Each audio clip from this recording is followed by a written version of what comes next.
Mechanics, explain to us. I'm here for oil change. Today we are diving into a topic that's in many people's head. Let's have better understanding of why these mechanics charge us the way they do. Okay, every time we go by a mechanic, the first thing comes into our head is they're gonna upsell us. They will recommend us random things that we don't like. Keep your recommendations. Or maybe we're wrong. We don't know. So I saved some questions and took a ride to my friend's mechanic shop. His name's Gilbert. He's been in the industry for more than 10 years. Now I will ask him 4 questions. Understanding the 200% markup, the upsell dilemma, pricing and labor charges, and owning and handling their mistakes. And there he is, the devil himself. That's until he fixes our cars and answer these questions for us. But until then, you are no one's favorite, unless you give us some good answers. So, let's get to it. First up, let's talk about the 200 markup on parts. Many people wonder, why is the part so expensive? Let's hear it straight from the mechanic. So parts markup is, we have a gross profit that we have to hit as any business, any grocery store, restaurant. Markups does change from part to part. There's 200, there's 50%. It depends on the part, it depends on the quality of the work of the shop is given, the warranty. It's a part of why we do mark up our parts. We do have 36 months warranty on parts and labor.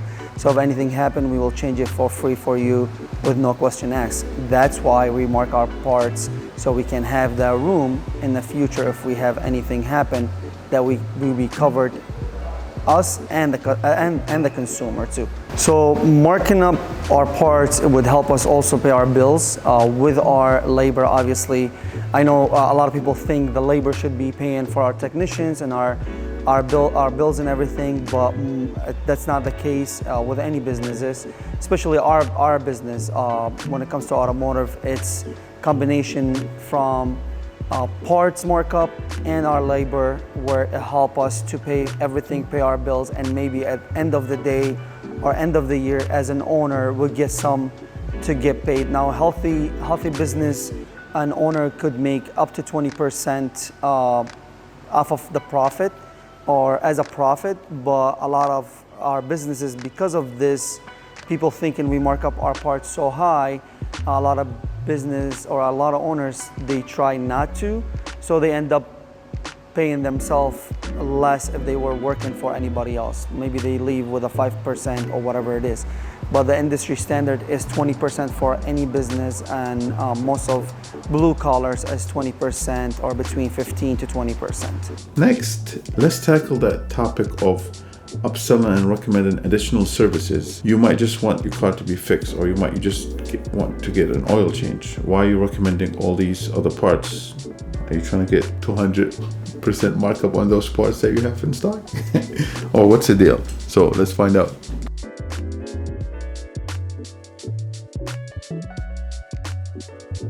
When a customer show up to our shop, to our business, we tell the customers from the beginning, or our clients, we tell them every service that you ask or that your vehicle needs, it comes with a full vehicle health inspection.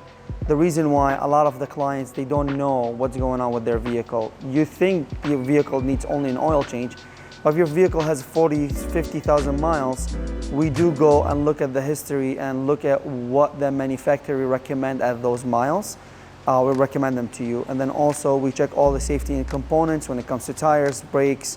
They think we're trying to upsell, but it's not. It's a liability concern for most of the shops. So there's a lot of cases out there on Google. You can search it up. So when we go in court, if we end up going to court, the judge would say, hold us accountable because we are the professionals. Why? Because we, as a professional, say the points, we have to let you know what's wrong with your vehicle.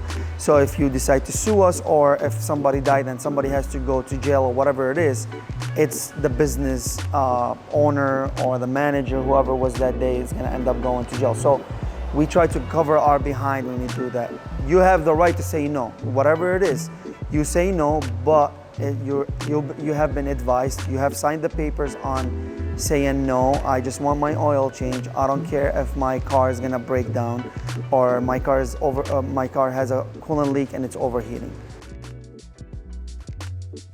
So what I understood from that is they do that just to be on the safe side and not to get in trouble. Let's go back to pricing. Ever wondered how mechanics determine the prices of their services? Is it a combination of factors? Let's hear it from Gilbert.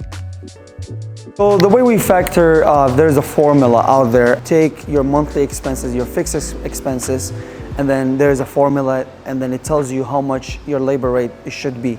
Now that's one. Two is the market you're in. So the person or the shop in California, their labor rate, it's different than somebody in Kansas. Mine is different than somebody in Indiana or whatever it is. And then plus the market around us, it fluctuates or it tells us where we have to be. But we do, as a shop, we use a formula, and it tells us where we have or what we have to charge to be profitable, and we be in not above the market, not under the market. We be with what's the market is in the surrounding area, and then also to be competitive with everybody else, especially the dealer. When it comes to parts, it's the vendors or who's selling us the parts tells us how much is the parts, and then we have our markups on there to be able to be profitable again. And here, I had to ask him, why do you charge a full hour for a brake job when you finish it in half an hour? Why can't you charge just for half an hour? The reason why is you paying for the knowledge, for the experience of the person that can do that job in 20 minutes and get you back to the road. So that's what you're getting. You're paying for the convenience. If the job only pays an hour and it's going to take us 2 hours, is the consumer or the client going to pay us 2 hours because it took us 2 hours to get the job done? They're not. So that's why, for example, we have this car right here. They tried to go to the dealer and they told them 2 weeks. They're 2 weeks out as they're booked. They came by us yesterday to do a brake job, and they approved a couple other works to get done. And we get the car done today for them to get back on the road. So they're not gonna stay without a car. Let's say we agree on everything the mechanic said right now, right? Sounds fair. Mechanic wants to make money. Everyone wants to be happy. All right.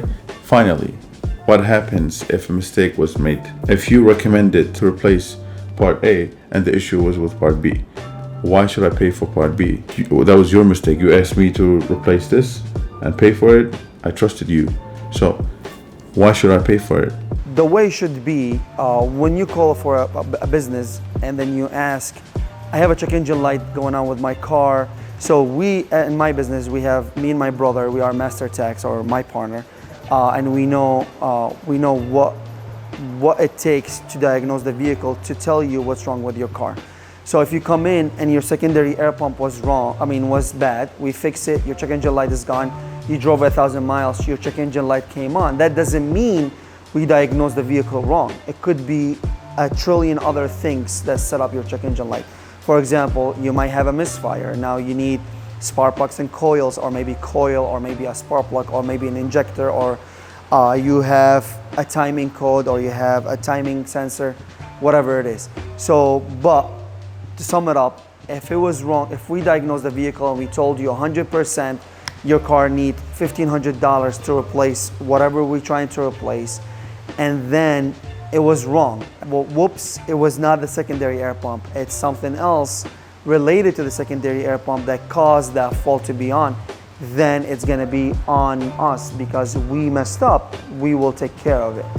And then if you leave, and then if you leave and you have the cushion for the 36,000 miles, 36 months warranty, that would cover that for your parts and labor. I hope he answers some of your questions.